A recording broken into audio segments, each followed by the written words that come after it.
The land stretched on forever. That's what people used to say when they looked west, that the horizon had no end, only a promise.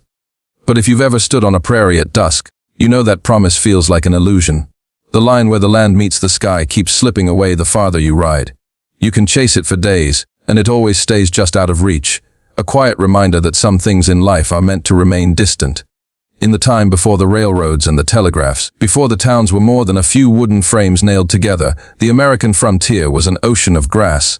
The wind moved across it in long, sighing waves, making the land shimmer like water. And for the tired men and women who crossed it, that endless motion could lull the heart into a strange sort of peace. The world was slower then. Horses didn't gallop forever, they walked, their hooves pressing soft impressions into the dust. The wagons creaked and groaned with the rhythm of old wood. A wheel would sometimes hit a rut and jolt, and the settlers inside would steady themselves, maybe with a small laugh, maybe with a weary sigh. Nothing happened quickly, and in that slowness, there was a kind of quiet comfort. If you'd been there, standing on the trail in the late 1800s, you might have seen the faint shimmer of heat on the horizon and the hazy outline of a rider in the distance. Maybe a cowboy, maybe a scout. You wouldn't know right away, just a figure on horseback, moving through the mirage. And as he drew closer, you might have seen the dust on his coat, the tiredness in his shoulders, the way his hat sat low to block out the sun. Being a cowboy wasn't glamorous, not in the way the old dime novels later made it sound. It was mostly silence, sweat, and dust. The long days of herding cattle beneath an unending sky. The nights sleeping on hard ground with only the stars for company. The loneliness that came from living on the edge of civilization, where news traveled slow and people came and went like the wind. But it was also a time of strange beauty. The smell of sagebrush after rain, the faint glimmer of morning frost on the grass before sunrise, the soft call of a meadowlark breaking the stillness of dawn.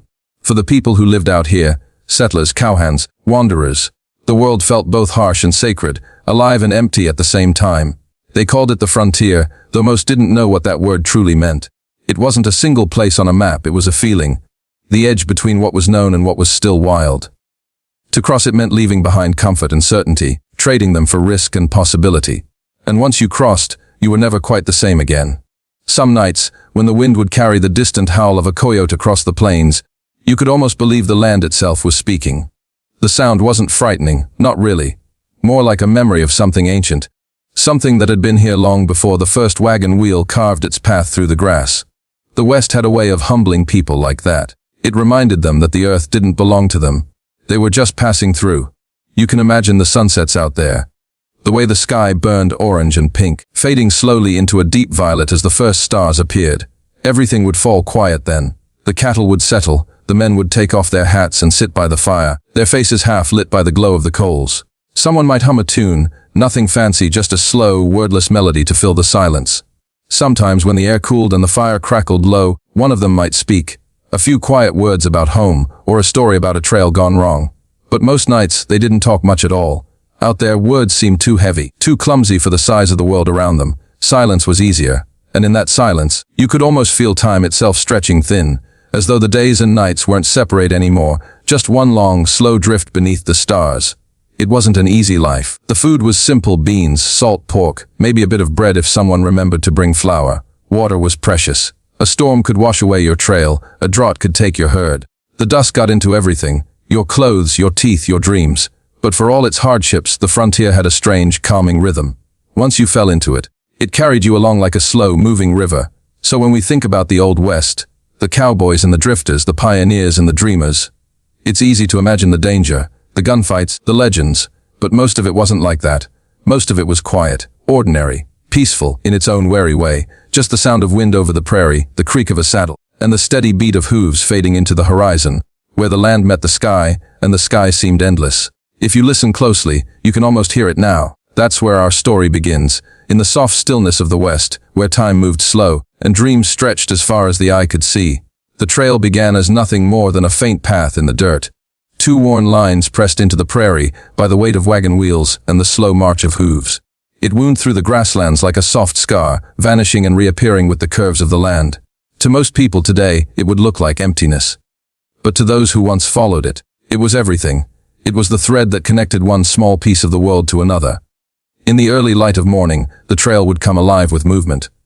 The air would still be cool, touched by the lingering blue of night, and the wagons would creak as they began to roll, Horses snorted softly, steam rising from their nostrils in thin, ghostly clouds. Boots crunched against the dust. Somewhere a child might yawn and peek out from under a canvas flap, watching the sunrise spill gold across the plains.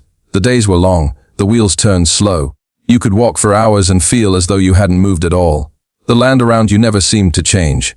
The same endless expanse of grass and sky, the same low hum of insects and whisper of wind. It could make a person feel very small. But there was comfort in that smallness. Too, the kind that comes from realizing the world doesn't expect anything from you except to keep walking. Sometimes, when the wind picked up, the trail would disappear in a cloud of dust. It would swirl and dance, covering everything, faces, hats, even the food in the pans. The taste of dust became part of life out there. It was in the beans, in the water, even in the way people spoke. Slow and dry, as though every word had to pass through the grit of the land. The settlers learned to move with patience. They stopped often, not because they wanted to, but because the oxen and horses needed rest, and in those quiet pauses life would unfold in small, gentle ways. Someone might fix a broken wheel. Someone else might start a fire and boil coffee over it, the smell drifting softly through the camp. The children might chase each other through the grass, laughing in low voices so as not to wake the others. At night, when the stars appeared, the whole world changed. The land that had seemed so empty in daylight became a vast sea of silver light. The travelers would sit close to the fire, their faces half-shadowed, their eyes heavy with fatigue. Sometimes they would speak of the towns they left behind, of houses with real walls, of fields with fences, of neighbors they would never see again. Other times they said nothing at all. Silence was easier. The trail was more than just a road. It was a test of endurance. There were no guarantees on it. Sometimes the wagons broke down and had to be abandoned. Sometimes the water ran out and the animals grew thin. But even then, people pressed on. There was something in the air. A quiet faith that the land ahead, no matter how far, might hold something better. The cowboys who worked the cattle drives knew that feeling too. They rode ahead of the herds, guiding them across rivers and through canyons, always chasing grass and water. Their days began before dawn, when the air was still cold, and ended long after the stars had come out. They lived by the rhythm of the land, waking, riding, eating, sleeping, until all the days blurred together like the rolling plains. If you'd asked one of them why they did it, they probably couldn't have said. Maybe it was the pay, though it wasn't much. Maybe it was the freedom, though it was a lonely kind. Or maybe it was just that the trail had a way of getting into a person's blood. That quiet ache of movement, of always heading somewhere but never quite arriving. There were dangers, of course. Rattlesnakes hiding in the grass, flash floods that could wash away a herd in minutes, storms that rolled across the plains like living things, their thunder echoing for miles. But even those moments carried a strange calm once they'd passed. That deep, grateful silence that comes after surviving the worst the world can throw at you. And when morning came again, the cowboys would saddle up, tie down their bedrolls, and keep moving west. The sun would rise behind them, warm and relentless, turning the dust to gold. The herds would move slow, tails swishing lazily, heads bowed to graze. The men would hum low songs to keep the cattle calm, half melodies that drifted through the air like smoke. In those quiet hours, it was easy to forget how far from everything they really were. The world beyond the horizon might as well have been another planet. There was no news, no letters, no clocks to measure the passing of time, only the land and the sky and the steady rhythm of hooves against the earth. At the end of each long day, when the last light faded and the stars began to rise, the trail seemed to dissolve into darkness. The campfires glowed like tiny islands in a black ocean. Somewhere, a harmonica might play, slow and mournful, but soft enough not to disturb the stillness, and as sleep settled over the camp, the world felt suspended, caught between what had been and what was yet to come. The West wasn't conquered in gunfights or glory. It was crossed in 1,000 quiet moments like these. Dusty trails, long silences, and the slow, patient march toward a place called hope. That's what the trail was really. Not a path through the wilderness, but a mirror for the people who walked it, showing them who they were when everything else was stripped away. And in that stillness, beneath the endless stars, they kept moving, step by step, breath by breath, through the dust, toward the horizon that never stopped retreating if you rode far enough west. Past the last clusters of cottonwood trees and the dry riverbeds that hadn't seen water in months, you'd find it. A small town with a name that seemed too big for it. Hope. It wasn't much at first. Just a few rough buildings scattered along a single dirt street, each one leaning slightly, as if uncertain it should still be standing. A saloon with swinging doors that groaned in the wind. A blacksmith's forge where the sound of hammer on iron rang out like a heartbeat. A general store that sold everything and nothing. Coffee, nails, rope dreams. There was a church too, though it didn't look much like one. Just a square building with a steeple that listed to one side and a bell that sometimes refused to ring. But when it did, the sound carried far across the plains, slow and low, like a voice calling out to anyone who might be lost. Hope was built by people who had nowhere else to go. Some were farmers driven west by droughts that turned their fields to dust. Others were wanderers, former soldiers, miners, drifters, each one carrying some story they didn't talk much about. Out here, the past didn't matter as much. The land didn't ask where you came from, only what you were willing to give in return for survival. The town grew slowly, the way grass creeps across dry ground after rain. One house became 2, then 10. A small schoolhouse appeared, painted white though the dust soon dulled it to gray. Children ran barefoot in the streets, chasing each other through clouds of dirt. And at night, when the lamps were lit, the whole town glowed like a cluster of stars that had fallen gently to earth. Life in Hope moved at a quiet rhythm. Mornings began with the sound of roosters and the smell of wood smoke. The blacksmith's forge would flare to life, sending up sparks like fireflies. The saloon would sweep out the dust from the night before, setting chairs straight again.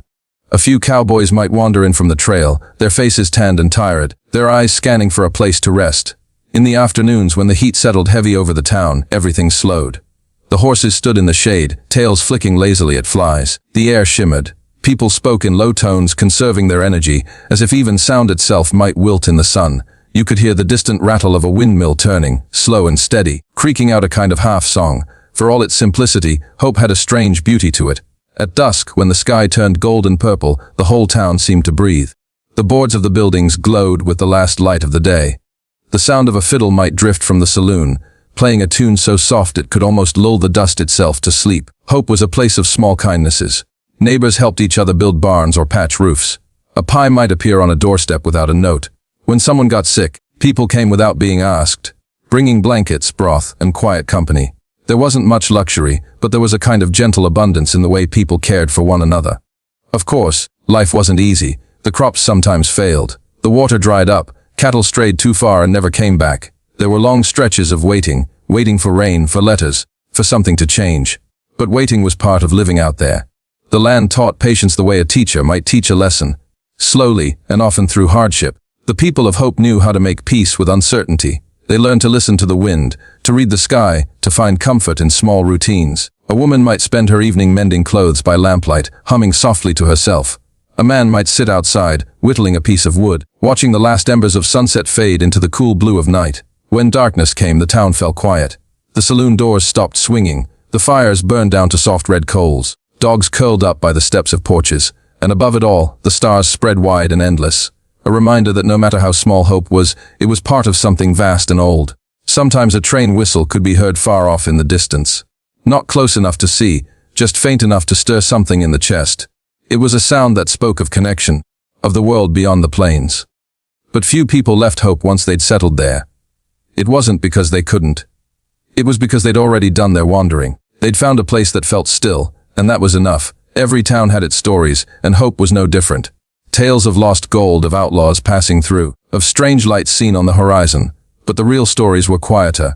A child taking their first steps on a dusty porch, 2 neighbors mending a fence together, a tired traveler being offered a warm meal without a single question asked.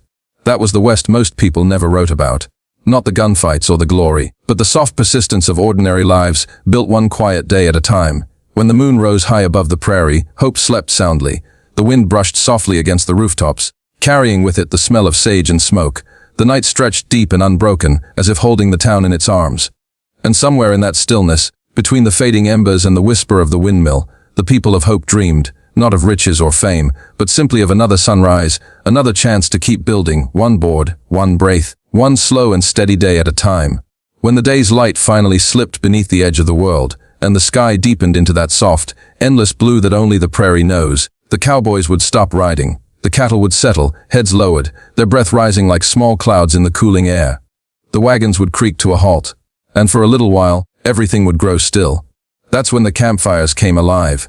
The flames were never large, just enough to keep the chill away, enough to see the faces of the men gathered around them. Sparks drifted upward like fireflies, winking out one by one against the backdrop of stars. The sound of the crackling wood filled the silence between words, between thoughts, between the slow rhythm of breathing after a long day on the trail. There was something sacred about those nights. The land around them was so vast, so quiet, that even the smallest sound, a horse shifting, the whistle of the wind through dry grass, seemed to carry forever. The men spoke softly, if they spoke at all. Their voices low and rough, seemed almost afraid to disturb the calm. No one really planned the stories. They just arrived like the stars themselves, one after another, scattered and faint at first, then bright enough to hold attention. Someone would mention a place they'd been, a mining town gone dry, or a river that swallowed a bridge. Someone else would remember a woman back east, or a piece of advice their father had once given them. The stories were rarely exciting. They didn't need to be. They were small, slow recollections of ordinary life. A horse that went missing and came back on its own. A thunderstorm that rolled in so fast the sky seemed to break open. A meal shared with strangers on a cold night. Each tale carried a little warmth, passed from voice to voice like an ember from the fire. Sometimes, when the talk ran out, one of the men would hum. No song in particular, just a tune that rose and fell with the wind, soft as the sway of grass. Others would join in, barely above a whisper, until the music blended with the sound of the night.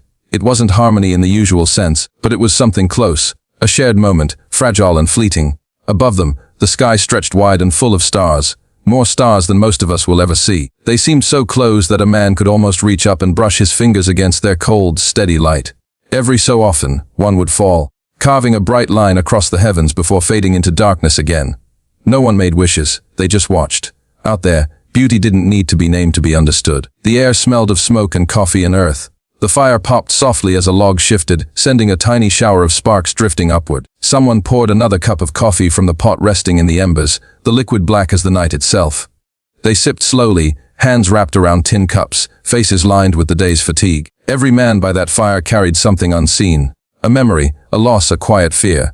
Out on the open land, there was nowhere to hide from those things. So they learned to live with them instead, to sit beside them the way they sat beside the fire, silent, accepting, unafraid. Sometimes, in the deep hours before dawn, one of them would tell a ghost story. Not the kind meant to scare, but the kind that lingered in the air like a sigh. Stories of lost travelers seen walking the plains at night, of lights that flickered in the distance with no fire to make them, of voices carried on the wind. The others would listen without interrupting, their faces faintly lit by the fire's glow, their eyes reflecting the flicker of flame. But the fear in those tales wasn't the kind that made your heart race. It was quieter, a reminder of how small and brief human life was against the vastness of the land. Out here, the ghosts didn't haunt. They simply existed, like echoes of the people who had come before, their stories blending with the wind and the stars and the steady breathing of the earth. And when the story was over, there would be a silence, not heavy, but soft, like a blanket being drawn across the camp. Someone might poke at the fire, sending up a few sparks. Someone else might lean back and look at the sky. And little by little, the conversation would fade away, replaced by the sounds of night, the lowing of cattle, the chirp of crickets, the far-off cry of a coyote. Sleep came slowly, but it came. The men would roll up in their blankets, hats pulled low, boots resting near the fire to keep warm. The flames would die down to embers, glowing faintly red in the dark.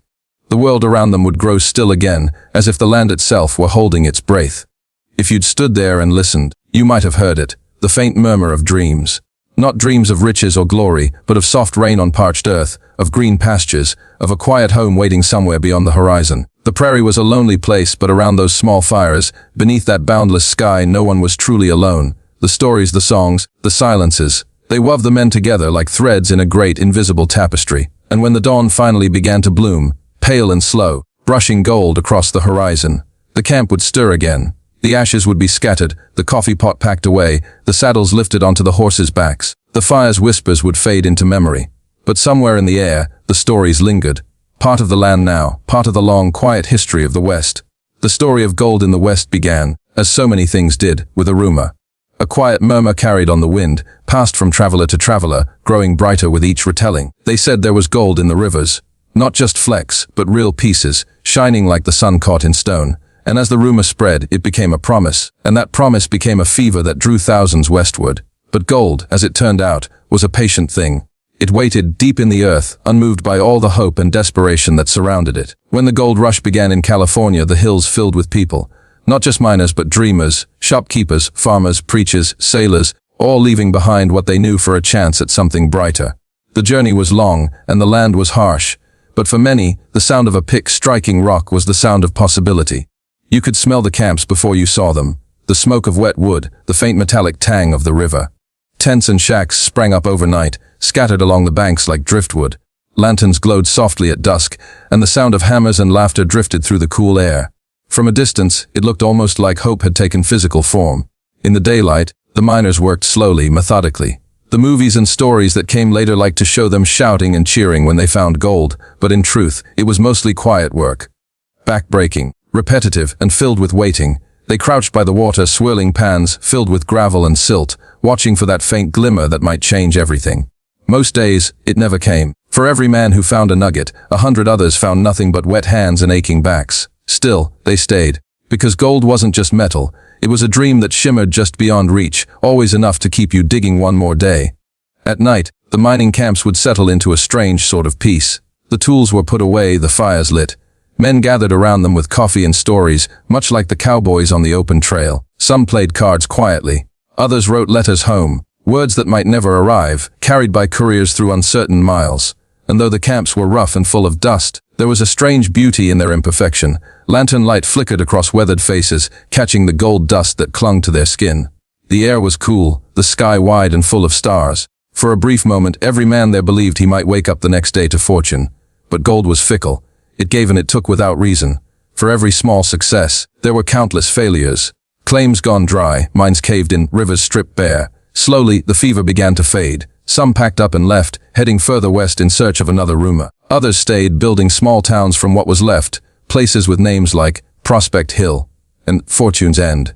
The gold rush changed more than the land. It changed the rhythm of the West itself. Trails widened into roads. Trading posts became towns. The first telegraph wires were strung between settlements, their thin hum cutting through the silence of the plains. And where there had once been only wild rivers and quiet valleys, there were now voices. Hundreds of them, calling out across the dust. Yet for all its noise and promise, the West remained vast and indifferent. The earth did not celebrate the men who struck it rich, nor mourn those who did not. The rivers flowed on, washing away footprints and pans alike. The mountains stood still, as they always had, patient and unbothered. Some said the gold changed everything. But for those who truly lived it, the truth was quieter. It changed them. They learned the difference between wealth and peace, between hunger and hope, between chasing the horizon and learning to sit beneath it. Years later, when the rush was long over and the camps had become ghost towns, travelers could still find traces of that time. A rusted shovel half buried in the dirt, a broken lantern, a forgotten cabin with sunlight slanting through its gaps. You could almost hear the echoes of their voices in the wind, speaking of dreams that glittered like fool's gold and faded just as fast. Some of those who stayed behind built lives from the remains of that fever. A few opened small stores, selling supplies to the next wave of wanderers. Others took to farming, finding gold not in rivers but in the soft rhythm of planting and harvest. They learned that the land gave back differently when you stopped digging and started listening. The West was never really about gold. It was about movement, that endless pull toward the horizon, the search for something better, something that might never be found. And for many, that search itself became its own kind of treasure. At the end of each long day, when the fires burned low and the stars stretched over the sleeping camps, there was always a moment of stillness. The sound of the river whispered softly through the darkness. The smell of earth and ash lingered. And for a brief time, everything was enough. The men who came for gold rarely found what they sought, but in their quiet persistence, in the patience, the endurance, the slow rhythm of work beneath the sky, they became part of the story of the land itself. And even now, if you stand beside an old riverbed in the fading light and listen closely, you can almost hear them, the faint echo of pans swirling, of soft voices in the dusk, of dreams that glittered once, then vanished into the quiet dust of the West. There's something strangely peaceful about an empty main street at dusk. The kind that stretches long and straight through a western town, framed by leaning wooden buildings and the distant hush of wind. The dust hangs low, glowing gold in the last light of the sun. Somewhere a shutter creaks. Somewhere else a dog lets out a single, tired bark before curling back up in the shade. For a long time this was the world of the lawmen and the drifters. Two sides of the same lonely coin. Both lived by the road, both slept light, and both understood that peace was something fragile, easily disturbed by the wrong word or the wrong glance. But for all the stories that came later, all the books and movies about gunfights at high noon, the truth was far quieter. The West was rarely as loud as legend made it seem. A sheriff's job, most days, wasn't about duels or shootouts. It was about patience. It was about listening to arguments that started in the saloon and ended in apologies. It was about walking the same dirt street each morning, tipping a hat to familiar faces, and knowing every creak of every porch. Sheriffs were not always chosen for their skill with a gun, but for their steadiness. They were the ones who stayed calm when tempers rose, the ones who could talk a man down instead of drawing first. Their badges, small and plain, caught the light just enough to remind folks that order still had a place in the wilderness.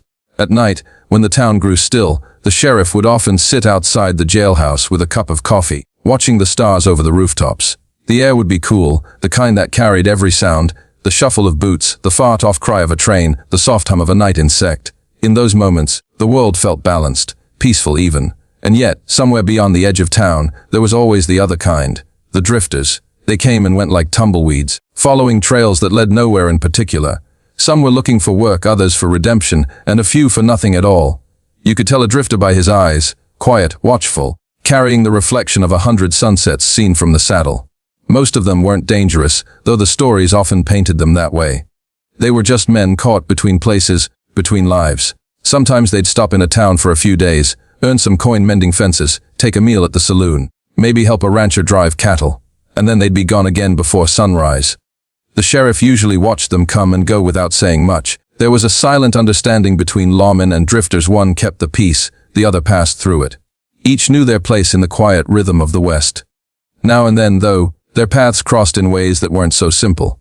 Maybe a drifter had a past that finally caught up to him. A bad debt, a broken promise, or a name someone remembered too well. Maybe the sheriff had to choose between what the law said and what his conscience whispered in the stillness of the night. Those moments weren't loud either. There were no grand speeches, no orchestras of gunfire. Usually there was just silence, a long pause, the sound of wind through the grass, and then the slow turning of fate. Outlaws weren't always villains, and lawmen weren't always heroes. The West blurred those lines like dust on the horizon. Many men who wore badges had once been on the other side of them, and many who ran from the law did so because they'd been given no choice. Out here, justice wasn't about right or wrong. It was about survival, about keeping the balance just steady enough that life could go on. The saloons saw it all. They were the heartbeat of every town, not wild or chaotic as legend says, but alive in a quieter way. The piano played slow songs, cards shuffled, boots thudded softly against the floorboards, and in the far corner, the sheriff might sit with a cup of coffee while a drifter nursed a glass of whiskey, neither saying a word but both aware of the other's presence. Sometimes in that soft, golden lamplight, they weren't so different, two wary souls just trying to find a moment of peace before the road called again. As the years passed, the West began to change. The railroads came, the telegraphs hummed, and the wide, open lawlessness started to shrink. Towns grew into cities, the old sheriffs retired, the drifters had fewer places to disappear to. But even as civilization spread, something about that quiet balance, between order and freedom, between staying and wandering, lingered. There are still nights, in the smallest towns, when you can almost feel it, the stars above, the dust beneath, the faint sound of boots echoing down an empty street, and somewhere in the distance, the whisper of a harmonica carried on the wind, a song with no words, drifting through the dark, like a memory that refuses to fade. The West was never really about law or rebellion. It was about people, flawed, restless, and endlessly searching for a place to belong. Some found it in the comfort of a quiet town. Others kept riding toward the horizon, chasing something they couldn't name. But in the end, both the lawmen and the drifters were bound by the same truth that out here, under the wide and endless sky, peace was a fleeting thing. Not a prize to be won, but a moment to be noticed when it finally arrived. So the sheriff would keep his watch, and the drifter would ride on. And the West, patient and silent, would keep its secrets. The West was never built by men alone. For every weathered cowboy on the open plain, there was a woman who kept a lamp burning through the night, waiting, working, enduring.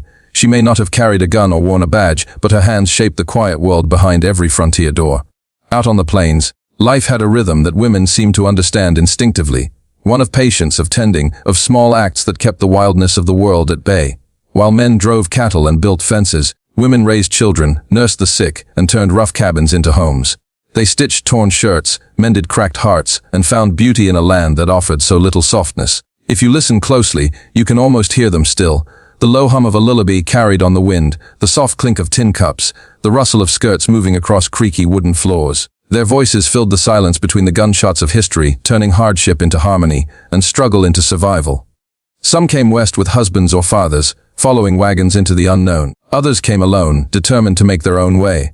There were schoolteachers and healers, laundresses and innkeepers, widows and wives. Each found a different kind of courage in the same unforgiving land. For most, life began before dawn. The sun would rise pale and uncertain over the horizon, painting the land in soft strokes of gold and gray. Water had to be hauled from the well, fires rekindled, bread kneaded and baked. There were animals to feed, children to clothe, and endless chores that left no room for idleness. And yet, in those quiet moments, a cup of coffee by the stove, a breath of cool morning air, many found peace. The world was still new then, full of promise and peril in equal measure. And for all its loneliness, the West gave something precious in return: freedom. Women on the frontier could not afford to be delicate. They rode horses, fired rifles, and ran businesses when necessity demanded it. Some even staked claims and worked the soil with their own hands, their skirts dusted in the same red earth that clung to the boots of men. There was a strength in them that came not from defiance, but from quiet endurance. The kind that doesn't announce itself, but simply carries on. At night, when the work was finally done, they'd sit on porches or by campfires, gazing at the stars that seemed to stretch forever. The air would be cool and clear, scented with sagebrush and wood smoke. They'd share stories, sometimes about home, sometimes about dreams, and sometimes about nothing at all, just content to be part of the stillness. In the small towns that dotted the frontier, women became the threads that held everything together. They ran the schools that taught the next generation to read and write. They tended the churches, sewing circles, and Sunday dinners that gave the towns their sense of belonging. They wrote letters to relatives back east, filled with both longing and pride, words that carried the dust of the plains between their lines.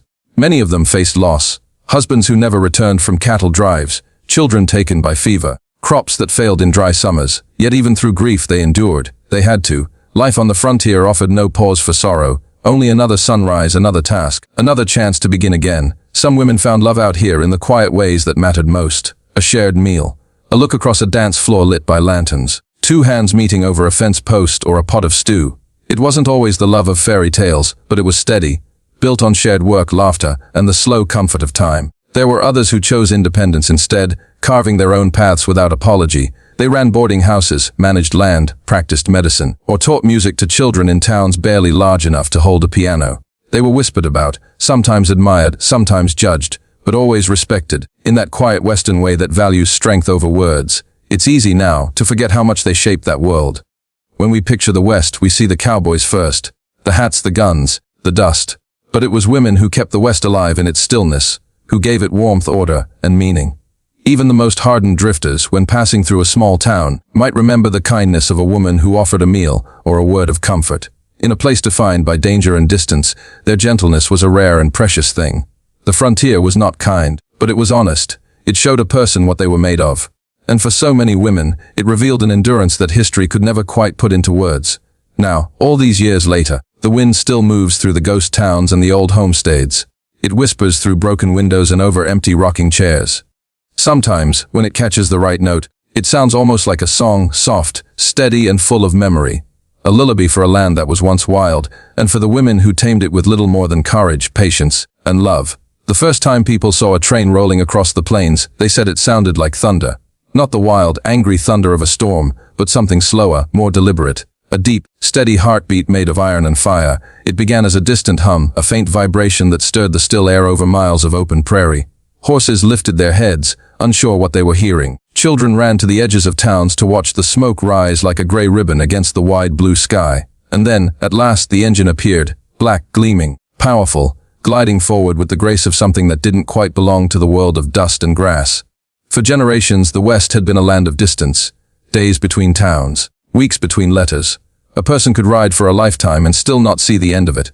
But with the railroad came connection. A thin, glimmering thread of iron that stitched the wilderness together.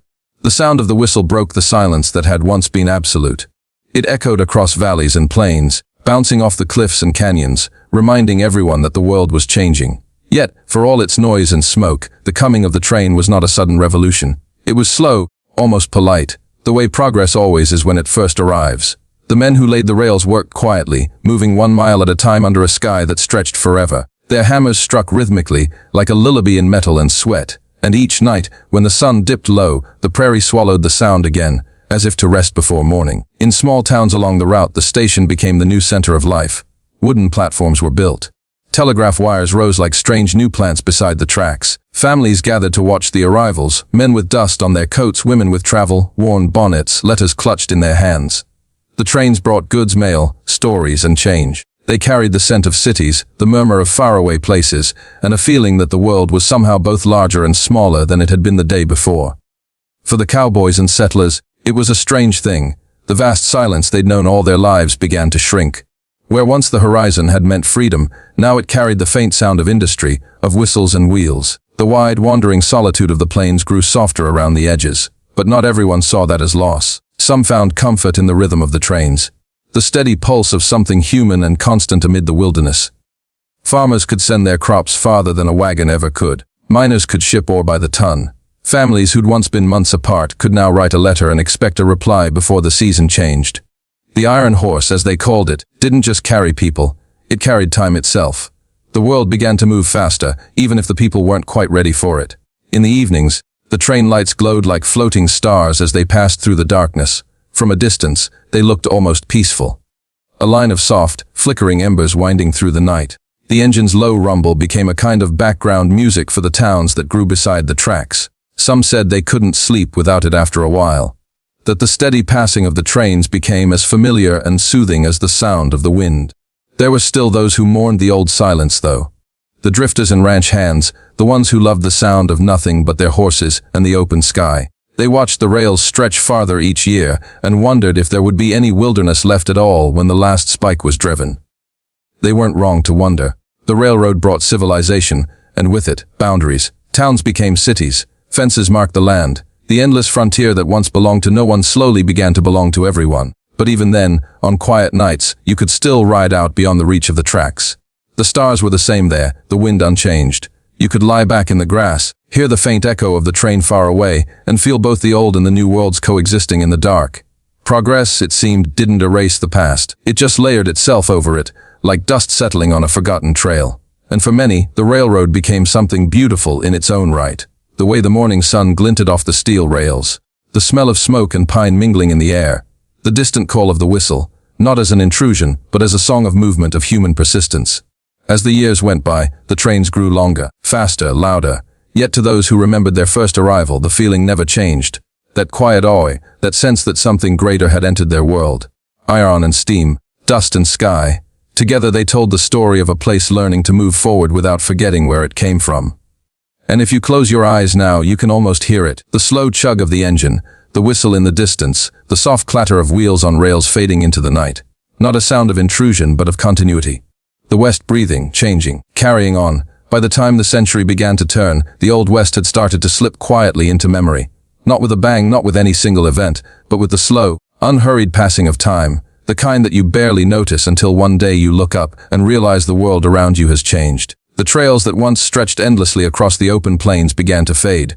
The wagon ruts, once deep and etched by countless iron wheels, filled in with grass and dust. The cattle drives grew fewer each year, as wire fences and railroads carved the land into neat squares.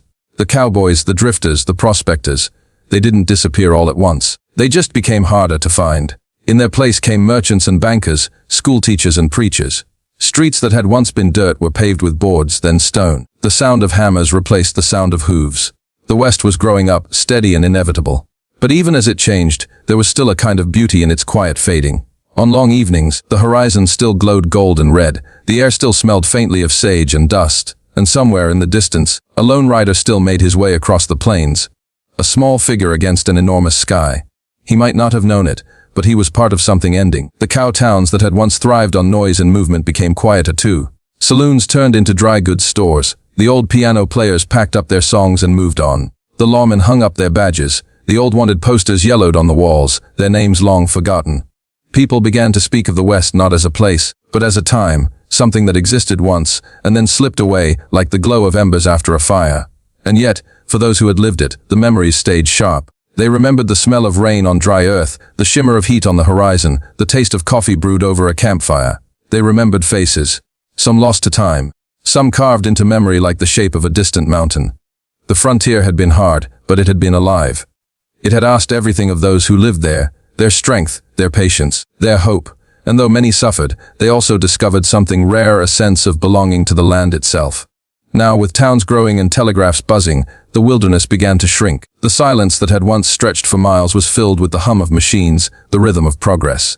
For some, it was comforting, a sign that the world was becoming safer, more certain. For others, it was a kind of grief, because when a trail fades, it doesn't just disappear from the land. It disappears from memory too. Still, not all was lost. The spirit of the Old West lingered.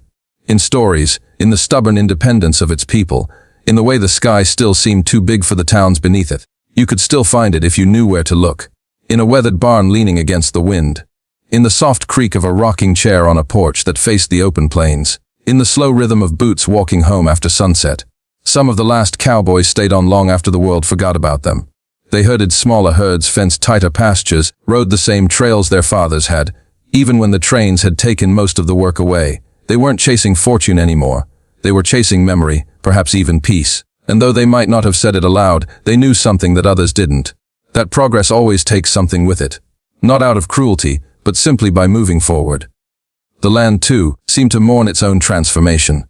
Where once wildflowers and buffalo grass grew untamed, now wheat swayed in orderly rows. Rivers that had been mirrors to the sky were dammed and harnessed. But in the quiet hours before dawn, when mist still curled above the ground, the old spirit of the West could still be felt. A whisper of the freedom that once roamed there.